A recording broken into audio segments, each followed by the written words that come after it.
Bizkaiko Foru Aldundiak Gaztelugatzeko Natura Monumentuaren Lankidetza Kontseiluaren lehenengo bilera egin dau. Gaztelugatzeko Natura Monumentuaren Lankidetza Kontseiluaren lehenengo bilera egin zan beraz ostiralean, natur ondarearen toki horren kudeaketan, kontserbazioaren eta erabilera ordenauan inplikatutako administrazioaren jarduerak koordinatu ziren. Arantza Atutxa, natura ingurunearen eta nekazaritza sustatzeko foru diputadua izan da, bilera honen buru. Eta bertan, honako hauek egon dira.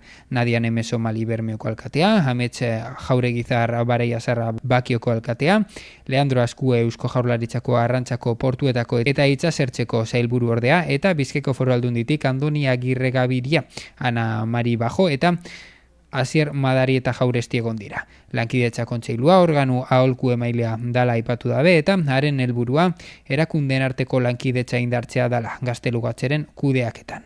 Gaztelugatze natura monumentu izendau dabe, ingurumen kultura eta paisaia balio handia duelako, eta kontseiluak eginkizun honek dauzkala aipatu dau, besteak beste, jarduera koordinatzea, interes komuneko neurriak hitzartzea, espazioa kontserbatzea, bermatzeko ekimenak proponidutea eta inguruan ospakizun tradizionalen jarraipena egitea. Lehen saio honetan, lehentasunezko jarduera ildoak ezarri dira, ekosistemen kontserbazioa, erabilera publikoaren erregulazioa, kultura ondarearen babesa, bisitarien fluxuaren kudeaketa eta tokiko komunidadeak integratuko dauzen garapen jasangarriaren sustapena.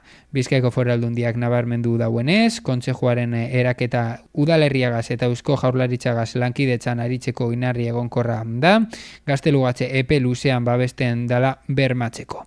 Izan be, Gaztelugatze enklabe emblematikoa dela aipatu dabe, natura, kultura eta ondare arloetan aberastasun handikoa dela gaineratuz. Eta urtero, milaka bizitari erakartzen dauzela esan dabe.